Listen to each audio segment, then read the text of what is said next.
Hello Madhavi, office పని మీద urgent గా బెజవాడ వెళ్తున్నాను. రాత్రికి ఇంటికి రాను, నువ్వు భోంచేసాయి. అలాగే, రేపు పొద్దున్నే వచ్చేస్తారుగా? పొద్దున్నే వచ్చేస్తా. Okay okay.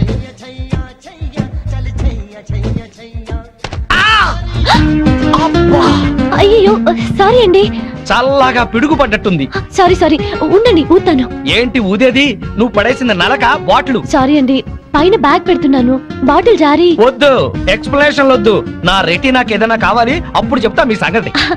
ఏం కాదండి, డోంట్ వరీ. మీరు ఎప్పుడైనా నేత్రదానం చేశారా? లేదండి. నా కంటికి ఏదైనా అవ్వాలి, మీ 2 కళ్ళలో ఒకటి దానం చేయాల్సి వస్తుంది. మీ కన్నుకి నా కన్ను హామీ, ఏం భయం లేదు. అయితే సరే. హే సీను. ఎవరు? నువ్వా? ప్రియా, నువ్వా? ఏంటి అల్లరి? చిన్నప్పటి నుంచి నువ్వు మారలేదా? అమ్మా తల్లి, 15 ఏళ్ల తర్వాత నిన్ను చూసి పోయిన కన్ను తిరిగి వచ్చినట్టయింది. పొరపాటున ఎవడో మెంటల్ గార్డ్ మీద బాటిల్ పడేశానని భయపడ్డాను. ఏం చేస్తున్నావు ఇప్పుడు? బిజినెస్. పెళ్ళైందా? అయింది. నువ్వు పెద్ద చీట్వి. ఏ? చిన్నప్పుడు నాకేం చెప్పావు? అదే, మనము అమ్మ నాన్న ఆట ఆడుకునేటప్పుడు పెద్దయ్యాక నన్నే పెళ్లి చేసుకుంటానని చెప్పేవాడు కదా నువ్వు. అవన్నీ నీకు బానే గుర్తున్నాయి. అంటే మన స్వీట్ మెమరీస్ అన్ని మర్చిపోయావు అన్నమాట. అసలు నువ్వేం బాయ్ ఫ్రెండ్ రా బాబు.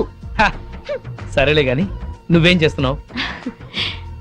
ఎంబీఏ పూర్తయింది, ఇక్కడే జాబ్ చేస్తున్నాను. అమ్మని ఊరి నుంచి తీసుకురావటానికని వెళ్తున్నాను. ఓ, నువ్వు రాగానే తప్పకుండా మా ఇంటికి రావాలే. ఇది మా ఇంటి అడ్రస్. ఓకే.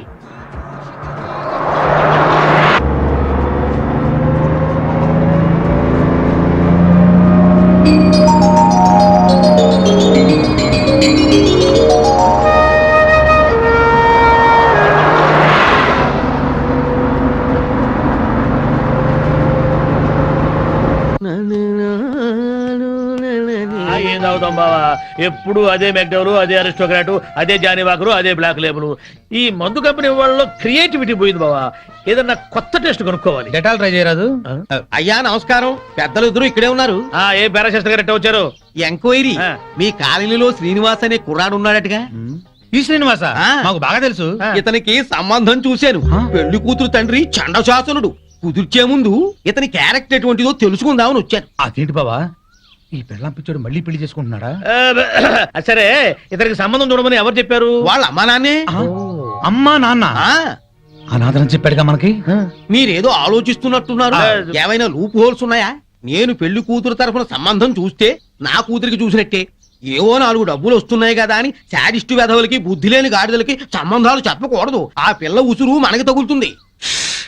ఈ కుర్రాడు గురించి చెడుగా మాట్లాడితే నాలుక ఉడి కింద పడుద్ది. కోహినూరు వజ్రానికి కోటేసినట్టుగా ఉంటాడండి. ఐశ్వర్యరాయ్ చూస్తే అమాంతం కావలించుకుని ముద్దు పెట్టుకుంటుంది. మరి అయితే ఇంకే, మీరు తొందరగా వెళ్ళి వీళ్ళమ్మ నాన్నని వాళ్ళమ్మ నాన్నని తీసుకొస్తే వెంటనే పెళ్లి చేసేసేయచ్చు. అయితే క్షణం ఆలస్యం చేయను. శుభం. అశుభం. అశుభానికి ఎడచేయవాడరాయ్యా. అశుభం.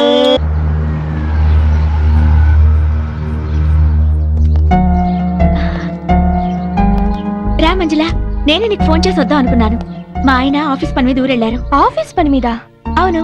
ఏ? సారీ మాధవి, నీకో విషయం చెప్పాలి. ఏమిటది? మీ ఆయనకి మా వారితో ఎలాంటి పార్ట్నర్షిప్ లేదు. ఇన్ఫాక్ట్ మా కంపెనీలో క్లర్క్ గా పనిచేస్తూ పార్ట్నర్ అని అబద్ధం చెప్పాడు. ఈ విషయం తెలిసి ఈ రోజు ఆయన ఉద్యోగం నుంచి తీసేశారు. నువ్వేం బాధపడకు, మా ఆయనకి నచ్చజెప్పి మళ్ళీ ఉద్యోగం ఇచ్చేలా చేస్తాను. బట్ మీ ఆయన్ని కంట్రోల్లో పెట్టుకో. బాయ్.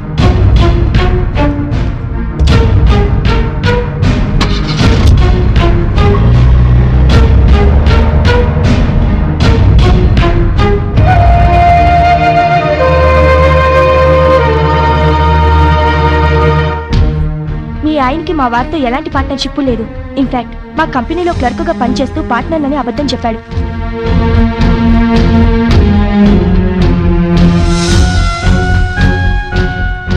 ఈ రోజు ఆయన ఉద్యోగం నుంచి తీసేశారు.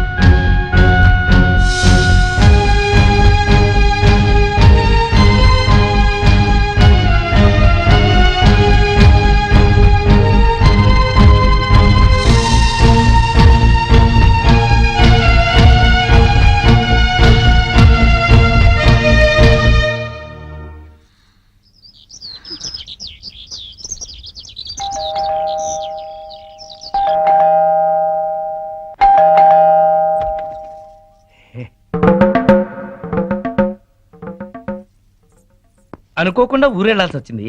నీకు ఫోన్ చేశా కదా, అయినా అంత కోపమా? రాత్రి భోజనం చేసావా? నేను లేనని తినకుండా పడుకున్నావా? నా కోసం ఫోన్లు ఏమైనా వచ్చాయా?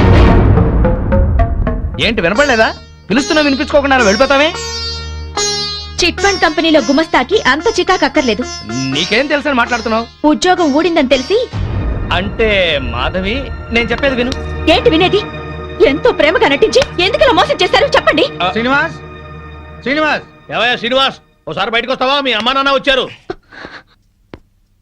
ఓసారి బయటికి రావాయా?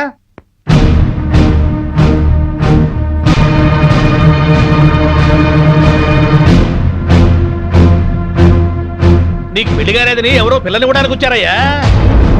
ఏమిటి ఇతనికి పెళ్ళయిందా? మాకు తెలిసి ఒకే పెళ్ళయింది, ఆవిడే ఒక్క పెళ్ళాం. ఏమిటి మీ అమ్మా నాన్న కూడా తెలియకుండా చేసుకున్నావా ఈ అమ్మాయిని? అవ్వా, మా సంగతి తెలియక వాళ్ళు నీకేదో పెళ్లి సంబంధం తీసుకొచ్చారయ్యా. ఏంటండి ఈ నాటకం? మీ అమ్మా నాన్న దివిసీమ తుఫాన్లో చచ్చిపోయారని చెప్పి నన్ను పెళ్లి చేసుకున్నారు. వాళ్ళు బతికుండగా అలా చెప్పడానికి సిగ్గుగా లేదు.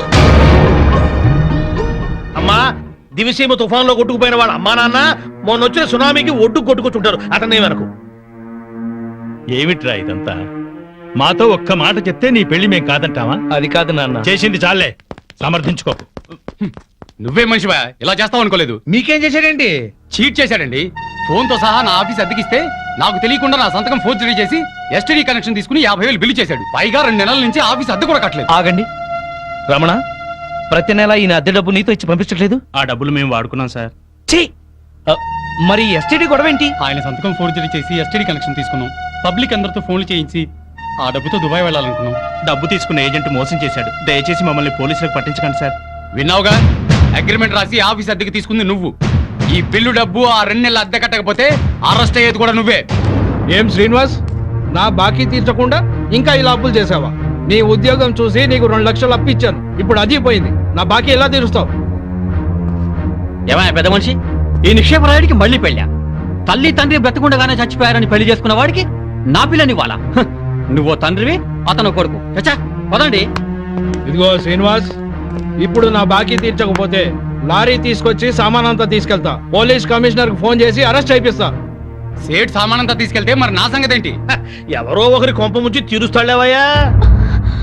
పార్వతీ పరమేశ్వరు లాంటి అమ్మా నాన్నని అంత మాట అన్నాడంటే నమ్మలేకపోతున్నాం. ఇలాంటి కొడుకుని ఎక్కడా చూడలేదు. తల్లిదండ్రి చచ్చిపోయారని అబద్ధం ఆడి పెళ్లి చేసుకోవడం కంటే నాలాగా పెళ్లి పెటాకులు లేకుండా ఉండడమే నయం. సైలెన్స్! ఎవరు మాట్లాడకండి. 35 సంవత్సరాలు టీచర్గా పనిచేసి రిటైర్ అయ్యాను. నా 65 ఏళ్ల జీవితంలో ఒక్క మాట పడకుండా బతికాను. జీవితంలో అడుగు పెడుతూనే ఇంత మచ్చ తెచ్చుకున్నావేరా? రిటైర్ అయి హాయిగా హరిద్వారంలో ఉంటున్న వాళ్ళం. నీ పెళ్లి బాధ్యత ఒకటి ఉందని వచ్చావురా. నీ నిర్వాహకానికి సిగ్గుపడేటట్టు చేశావు కదరా. 3 నెలల్లో ఈ బాకీలన్నీ తీర్చు. నీకు చేత కాకపోతే చేతులెత్తి దండం పెట్టు. నిన్ను కన్న పాపానికి అనాపైసలతో సహా ఆ అప్పులన్నీ నేను తీరుస్తాను. అయ్యా, నా మాట మీద ఏమాత్రం నమ్మకం గౌరవం ఉన్నా దయచేసి వెళ్ళండి. శ్రీనివాస్, ఈయన ముఖం చూసి మాట నచ్చి వెళ్తున్నాం. పైసలు జల్దీ అరేంజ్ అయ్యి.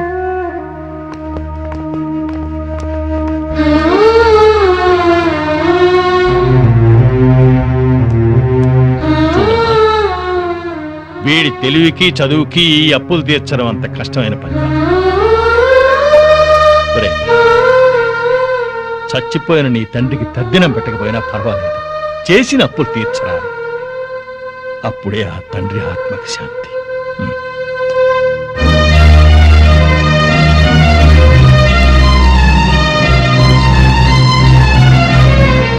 అమ్మా,